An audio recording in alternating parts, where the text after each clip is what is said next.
Dear friends, ನಿಮ್ಮೆಲ್ಲರಿಗೂ ನಮ್ಮ YouTube ಚಾನಲ್ಗೆ ಸ್ವಾಗತ. ಈಗ ನಾನು ಮತ್ತೊಂದು ಪ್ರಶ್ನೆ ಪತ್ರಿಕೆಯನ್ನು ಬಿಡಿಸ್ತಾ ಇದ್ದೀನಿ. ಅಂದ್ರೆ ಪ್ರಶ್ನೆ ಪತ್ರಿಕೆಯಲ್ಲಿಯ ಕ್ವಶನ್ ಇದು KS ಎಕ್ಸಾಮ್ದಲ್ಲಿ ಬಂದಂತ ಕ್ವಶನ್ ಡಿಸ್ಕ್ರಿಪ್ಟಿವ್. ನಾ ಮೊದಲಿಂದನೂ ಹೇಳ್ತಾ ಇದ್ದೀನಿ, ಏನು ಅಂತಂದ್ರೆ ಯಾವುದೇ ಕ್ವಶನ್ ಪೇಪರ್ ಇರಲಿ, ನೀವು ಅದನ್ನ ಸಾಲ್ವ್ ಮಾಡಬೇಕು. ನಾನು KS ಓದಲ್ಲ, FDA ಮಾಡ್ತಾ ಇದ್ದೀನಿ, ಬ್ಯಾಂಕಿಂಗ್ ಎಕ್ಸಾಮ್ಗೆ ಬರಿತಾ ಇದ್ದೀನಿ, ಅಥವಾ IAS ಬರಿತಾ ಇದ್ದೀನಿ, ಅಥವಾ SSC ಬರಿತಾ ಇದ್ದೀನಿ ಅನ್ನೋ ಆಗಿಲ್ಲ. ಗ್ರಾಮರ್ ಎಲ್ಲಾ ಕಡೆಗೂ ಸೇಮ್ ಇರ್ತದ. ಬಹಳಷ್ಟು ಸ್ಟೂಡೆಂಟ್ಸ್ಗಳು ಇಲ್ಲೇ ಫೇಲ್ ಆಗುದು. ಈಗ ಫಾರ್ ಎಕ್ಸಾಂಪಲ್ SSC ಗೆ ಸಂಬಂಧಪಟ್ಟಂತ ಕ್ವಶನ್ ಪೇಪರ್ ಅನ್ನ ಮಾತ್ರ ಬಿಡಿಸುವುದು. ಅಂದ್ರೆ ಅವರು SSC ಗೆ ಏನು ಎಕ್ಸಾಮ್ ಕಟ್ಟಿದ್ರು ಅಂತಂದ್ರೆ ಆ ಒಂದು ಕ್ವಶನ್ ಪೇಪರ್ ಅನ್ನು ಮಾತ್ರ ಬಿಡಿಸುವುದು. FDA ಎಕ್ಸಾಮ್ ಬರಿತಾ ಇದ್ರೆ FDA ಎಕ್ಸಾಮ್ಗೆ ಸಂಬಂಧಪಟ್ಟಂತ ಮಾತ್ರ ಕ್ವಶನ್ ಪೇಪರ್ ಅನ್ನು ಬಿಡಿಸೋದು. ಇಲ್ಲೇ ಫೇಲ್ ಆಗ್ತಾ ಇರೋದು. ಓಕೆ, ಅದು ಇಂಗ್ಲಿಷ್ ಗ್ರಾಮರ್. ಯಾವುದೇ ಕ್ವಶನ್ ಪೇಪರ್ ಇರಲಿ, ಎಲ್ಲಾ ಕ್ವಶನ್ ಪೇಪರ್ದಲ್ಲೂ ಒಂದೇ ಗ್ರಾಮರ್ ಇರ್ತದೆ. ಓಕೆ, ಅದಕ್ಕಾಗಿ ನೀವು ಬೇರೆ ಬೇರೆ ಕ್ವಶನ್ ಪೇಪರ್ ಅನ್ನು ಬಿಡಿಸಿದ್ರೆ ಬಹಳಷ್ಟು ನೀವು ಯಾವುದೇ ಎಕ್ಸಾಮ್ ಬರ್ರಿ ಈಸಿ ಆಗ್ತದ. ಓಕೆ, ಇದು ಒಂದು ಕ್ವಶನ್ ತಗೊಂಡಿ ನೋಡ್ರಿ. ಇದು EDM ಗೆ ಸಂಬಂಧಪಟ್ಟಂತ ಕ್ವಶನ್ ಪೇಪರ್. ನಾನು ಹಿಂದಿನ ಒಂದು ವಿಡಿಯೋದಲ್ಲಿ EDM ಬಗ್ಗೆ ಹೇಳಿದ್ದೀನಿ. EDM ಅಂತಂದ್ರೆ a group of words. Okay, a group of words whose meaning is different from literal meaning of the individual words. Okay, ಅಂದ್ರ ಅದು ಗ್ರೂಪ್ ಆಫ್ ವರ್ಡ್ಸ್. ಅದು ಏನು ಒಂದು ವರ್ಡ್ ಇರ್ತದಲ್ಲ, ಈ ವರ್ಡ್ ಅನ್ನ ನಾವು ಲಿಟರಲ್ ಆಗಿ ಟ್ರಾನ್ಸ್ಲೇಷನ್ ಮಾಡುದಿಲ್ಲ. ಥ್ರೋ ಅಂದ್ರ ಎಸೆ, ಸ್ಟೋನ್ ಅಂದ್ರ ಕಲ್ಲು, ಡೌನ್ ಅಂದ್ರ ಕೆಳಗೆ, ಫ್ರೂಟ್ ಅಂದ್ರ ಫ್ರೂಟ್. ಓಕೆ, ಡೆಫ್ ಇಯರ್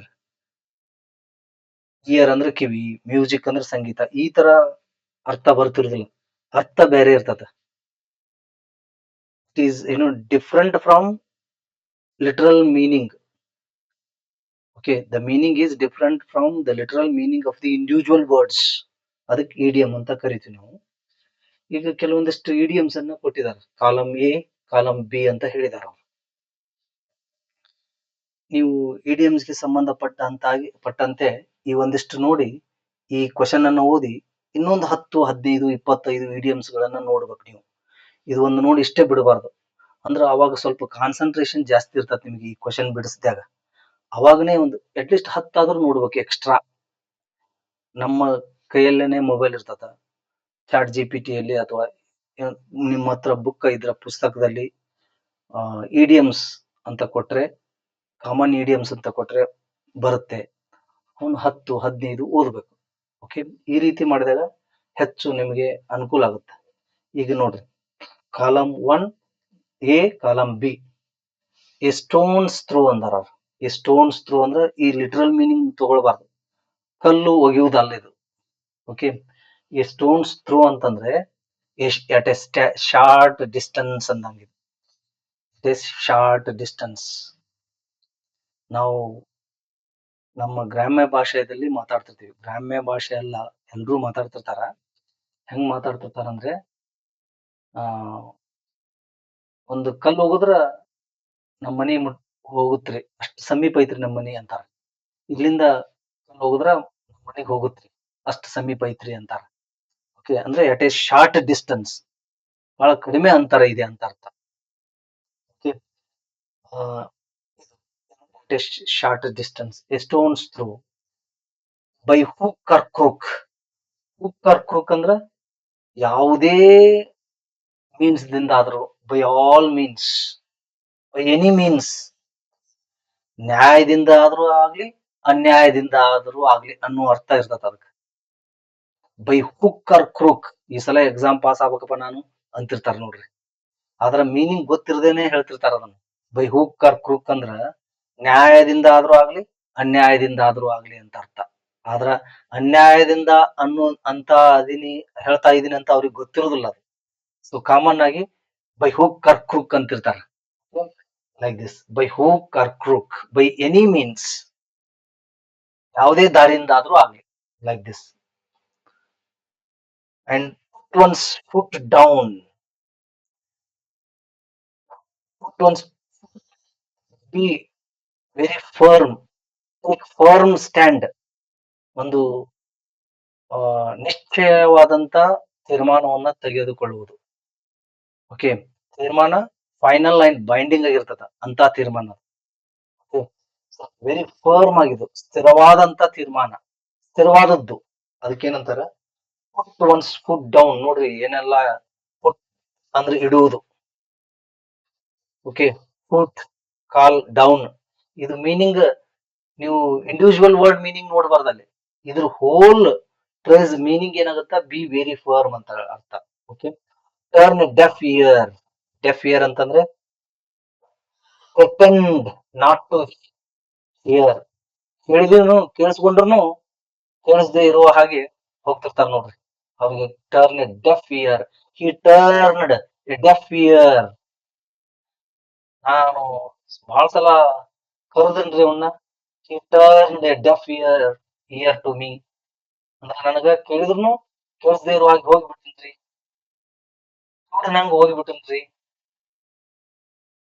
ಕೇಳಿಸ್ತಾವ ಎಲ್ಲೋ ಅನ್ನೋ ಹಂಗ ಪ್ರಿಟೆಂಡ್ ಮಾಡ್ಕೊಂತ ಹೋಗ್ಬಿಟ್ಟನ್ರಿ. ಅರ್ಥದಲ್ಲಿ ಇದೇನಂತಾರ, turn a deaf ear, pretend not to hear. Face the music common ಆಗಿ ಯೂಸ್ ಆಗ್ತದೆ ನೋಡ್ರಿ. ಫೇಸ್ ದ ಮ್ಯೂಸಿಕ್ ಮೀನ್ಸ್ ಇದು stand up boldly to trouble. ಬಹಳಷ್ಟು ಸಮಸ್ಯೆಗಳು ಇರ್ತಾವ, ನಾವು ಫೇಸ್ ಮಾಡೋದು. You have to face the music ಅಂದ್ರೆ ನೀನು ಸಮಸ್ಯೆಗಳನ್ನ ಎದುರಿಸ್ಬೇಕು. ತಪ್ಪು ಮಾಡಿದಿ, you have to face the music ಅಂದ್ರ ಶಿಕ್ಷೆಯನ್ನ ಅನುಭವಿಸ್ಬೇಕು. Submit the assignment, otherwise take face the music ಅಂದ್ರೆ ನಾವು ಪನಿಷ್ಮೆಂಟ್ ಕೊಡ್ತೀವಿ. ಸಬ್ಮಿಟ್ ಮಾಡೋ ಅಸೈನ್ಮೆಂಟ್ ಈ 4 ಗಂಟೆ ಒಳಗೆ ಸಬ್ಮಿಟ್ ಮಾಡ್ಬೇಕು, ಅದರ್ವೈಸ್ ಫೇಸ್ ದ ಕನ್ಸಿಕ್ವೆನ್ಸಸ್, ಪರಿಣಾಮಗಳನ್ನು ಎದುರಿಸು ಅನ್ನಂಗದ. Face the music like this. So face the music, stand up boldly to trouble. ಅದು ಸಾಂದರ್ಭಿಕವಾಗಿ ಏನಿರ್ತದ ಚೇಂಜ್ ಆಗ್ತಿರ್ತದ. ಇಲ್ಲಿ ಸ್ಟ್ಯಾಂಡ್ ಅಪ್ ಬೋಲ್ಡ್ಲಿ, ಧೈರ್ಯದಿಂದ ಏನೋ ಸಮಸ್ಯೆಗಳನ್ನು ಎದುರಿಸುವುದಂತಾನು ಆಗ್ತದೆ. I have stood up to face the music. ನಾನು ತೊಂದರೆಗಳನ್ನ ಎದುರ್ಸಕ నేను ತಯಾರಾಗಿದ್ದೀನಿ ಅನ್ನೋದು ಅರ್ಥ. ಈ ಅರ್ಥದಲ್ಲಿ ಇವು ಏನು ಬಳಕೆ ಆಗ್ತಿರ್ತಾವ. ಇವು ಇಡಿಯಮ್ಸ್ ಅಂತ ಹೇಳ್ತೀವಿ. ಇಷ್ಟು ಇಡಿಯಮ್ಸ್ ಗಳು ಇರ್ತಾವ. ಡೈಲಿ ಒಂದ್ 5 ಆದ್ರೂ ನೋಡ್ತಿರ್ಬೇಕು ನೀವು. ಸೈಡ್ ಹಂಗ ಜಸ್ಟ್ 5 ನೋಡ್ ಬಹಳ ಲಿಸ್ಟ್ ಆಫ್ ನೋಡ್ಕೊಳ್ಬೇಕು. ಲಿಸ್ಟ್ ಕಾಮನ್ ಇಡಿಯಮ್ಸ್ ಸಿಗ್ತಾವ, ಅವೈಲೇಬಲ್ ಅದಾವ, ಅವುಗಳನ್ನು ತಗೊಳ್ಬಹುದು. ನಿಮ್ಮ ಮೊಬೈಲ್ದಲ್ಲಿನೂ ಸಾಕಷ್ಟು ನೀವು ಸರ್ಚ್ ಮಾಡಬಹುದು. ಡೈಲಿ ಒಂದು 5 ಓದ್ತಾ ಇದ್ರೆ ನೆನಪಾಗಿರ್ತಾವ. ಇವುಗಳನ್ನ ಇಡಿಯಮ್ಸ್, ಫ್ರೇಸಲ್ ವರ್ಬ್ಸ್ ಬಹಳ ಇಂಪಾರ್ಟೆಂಟ್. ಇವುಗಳನ್ನು ಓದ್ಲೇಬೇಕು. ಯಾಕಂದ್ರೆ ನಿಮ್ಮ ಎಕ್ಸಾಮ್ಸ್ಗೆ, ಕಾಂಪಿಟೇಟಿವ್ ಎಕ್ಸಾಮ್ಸ್ಗೆ ಕಂಪಲ್ಸರಿ ಅವು ಇದ್ದೇ ಇರ್ತಾವ. ಓಕೆ, ಇದೇ ಇದ್ರು ಬೇರೆ ಒಂದು ಟಾಪಿಕ್ ಹೆಲ್ಪ್ ಆಗ್ತಿರ್ತಾವ, ಅದು ಬಹಳ ಇಂಪಾರ್ಟೆಂಟ್. ಪ್ಯಾಸೇಜ್ ಕೊಟ್ಟಿರ್ತಾರ, ಅಲ್ಲೇ ನೀವೇನ್ ಇರ್ತತ, ಇದು ಸ್ಟೋನ್ಸ್ ಥ್ರೋ ಅಂತ ಬರ್ದಿರ್ತಾರ ಅಲ್ಲಿ ಪ್ಯಾಸೇಜ್ ನೊಳಗೆ ಒಂದು ಸೆಂಟೆನ್ಸ್ ದಲ್ಲಿ. ಅಲ್ಲಿ ನೀವು ಕಲ್ಲು ಒಗೆಯುವುದು ಇಲ್ಲಿ ಯಾಕೆ ಬಂತಿದ್ದು, ಏನ್ ಅರ್ಥ ಕೊಡ್ತಾ ಇದೆ ಅನ್ನೋದು ನಿಮ್ಗೆ ಕನ್ಫ್ಯೂಷನ್ ಸ್ಟಾರ್ಟ್ ಆಗುತ್ತೆ. ಓಕೆ, ಈಗ ನೋಡ್ರಿ ಫೇಸ್ ದ ಮ್ಯೂಸಿಕ್. ಫೇಸ್ ಅಂದ್ರ ಫೇಸ್ ಮಾಡೋದಂತ ನಿಮ್ಗೆ ಅರ್ಥ ಆಗ್ತಿರ್ಬೋದು, ಎದುರಿಸುವಂತ ಅರ್ಥ ಆಗ್ತಿರ್ಬೋದು. ಮ್ಯೂಸಿಕ್ ಅಂದ್ರ ಮ್ಯೂಸಿಕ್, ಸಂಗೀತ, ಸಂಗೀತವನ್ನು ಎದುರಿಸುವುದು ಅಂತ ಇಲ್ಲಿ ಯಾಕೆ ಬರ್ದ್ರಿ ಇದನ್ನ, ಇಲ್ಲೇನ್ ಅರ್ಥ ಕೊಡ್ತಾ ಇದೆ ಇದು ಅನ್ನೋದು ಆ ಪ್ಯಾರಾನ ಅರ್ಥ ಆಗೋದಿಲ್ಲ ನಿಮಗೆ. ತಪ್ಪಾಗಿ ತಿಳ್ಕೊಂಡ್ಬಿಡ್ತೀರಿ ಪ್ಯಾರಾ ಮೀನಿಂಗ್ ಅನ್ನ. ಹಂಗಾಗಿ ಬಹಳಷ್ಟು ಸ್ಟೂಡೆಂಟ್ಸ್ಗಳು ಈಸಿ ಇರ್ತದ, ಎಲ್ಲ ಪ್ಯಾರಾ ಏನ್ ಇರ್ತದ ಈಸಿ ಇರ್ತದ. ಅನ್ಸೀನ್ ಪ್ಯಾಸೇಜ್ ಅಂತೀವಿ ನೋಡ್ರಿ, ಅದು ಈಸಿ ಇರ್ತದ. ಕೆಳಗ್ 4 ಕ್ವಶನ್ಸ್ ಅನ್ನ ಕೊಟ್ಟಿರ್ತಾರಲ್ಲ, 4, 5, 10 ಈ ತರ ಬಹಳ ಈಸಿಯೆಸ್ಟ್ ಪ್ಯಾಸೇಜ್ ಅನ್ನ ಕೊಟ್ಟಿರ್ತಾರ.